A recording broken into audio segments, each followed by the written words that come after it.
Everybody's got something that they're good at, and the hard part is just finding it. And I found out early that I was a good salesperson, that I really liked business.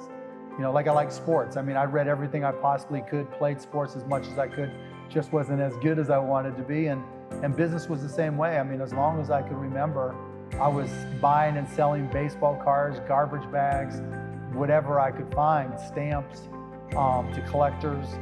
But I was also reading everything I possibly could about business. And, you know, I was that unusual kid that I'd rather read about Ted Turner than go to the movies. And so I think that created a foundation of my parents. And so I had my ups and downs along the way, of course, but I just think that I just put in the time and was fortunate enough to really get excited about business, and that paid off benefits over the long run. If you're going to be great at something, you've got to make the effort to be great at something. Whether it's sports, whether it's physics, math, science, business, whatever it may be, you know, it's not just a natural skill. You've got to learn, and particularly if you're in the technology industry, because it changes every day. When I got started, you know, after I was a bartender when I first came to Dallas, got into the PC industry, got fired, started my own company, but I learned early on that there was always something new. And most people didn't put in the time to learn it. It's like now with artificial intelligence. Lots of people talk about artificial intelligence. Lots of people talk about machine learning and neural networks. Not a lot of people are putting in the time to take classes or do the tutorials or to learn how to apply it to business. And that's what it takes. And you know, that's just something I've always enjoyed. So I've been fortunate. I describe myself as a grinder.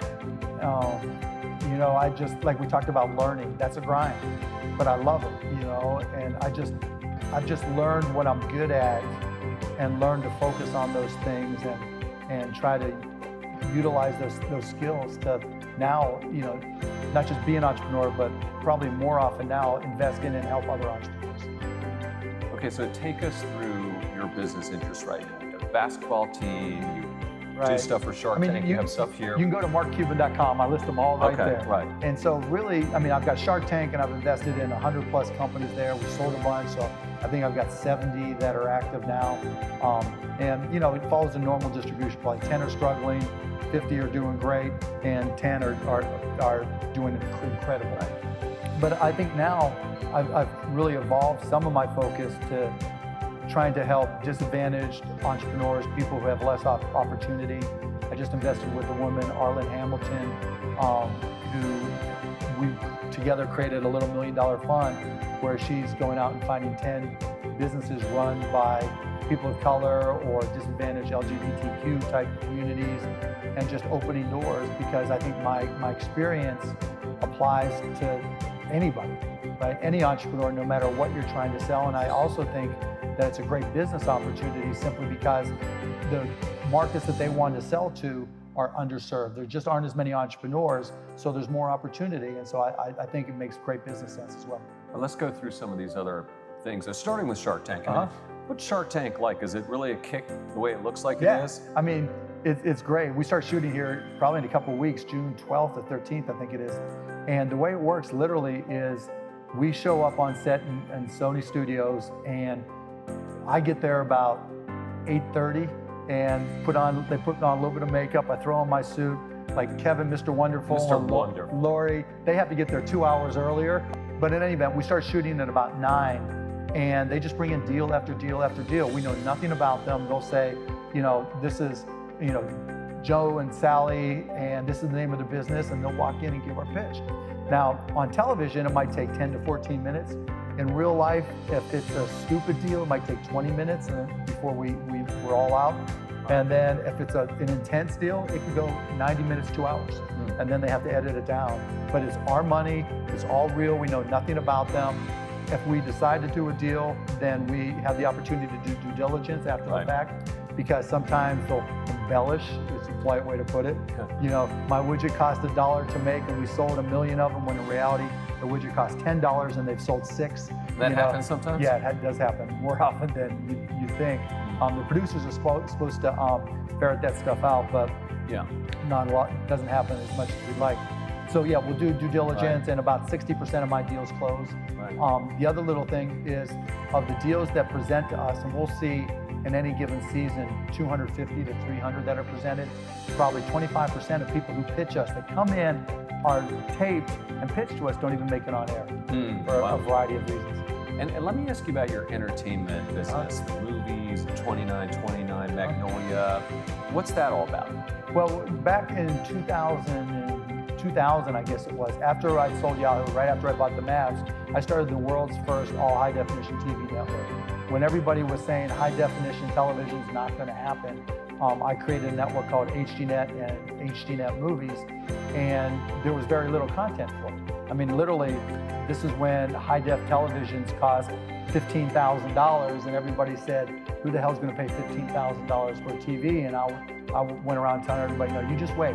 Those televisions are going to drop like a rock in terms of price, and everybody's going to want one that goes on their wall instead of this big ugly hunks of analog TV. So I had that, but we didn't have content. And so we wanted to go out there and create content. And we also bought Landmark Theaters, which we have since sold. But we wanted that vertical environment where we could show it on television, put it online, offer DVDs, put it video on demand, and also offer in theaters. We created 2929 Productions first, where we produced movies. What does that name mean, Bob? 2929 was because the address for AudioNet, the streaming company we created, was 2929 Elm Street. Okay. So that's where that came from.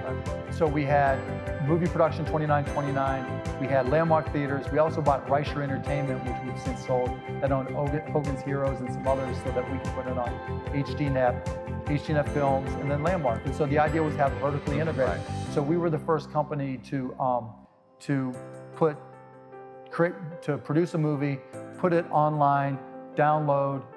We did basically offer a day-and-date release of it called Bubble, and we've been doing Magnolia and 2929 Productions ever since. The others, Magnolia, 2920, the others we've sold. What do all these businesses tell you about the economy right now? What do you think the outlook is? Well, that's a good question. So some of my smaller Shark Tank companies that resell products are getting crushed by the tariffs. I mean, I've got one that may go out of business simply because tariffs at 10% were one thing, tariffs at 25%, they just can't compete. There's other companies that have bigger and better supply chains where they were more creative and were within 5% of their prices, but now with the tariffs, it's almost impossible, and the uncertainty, it's made it very, very difficult. But beyond that, I mean, business is going well in urban markets, and it's a little bit tougher in smaller markets. So, I mean, it pretty much mirrors what you see in the general economy.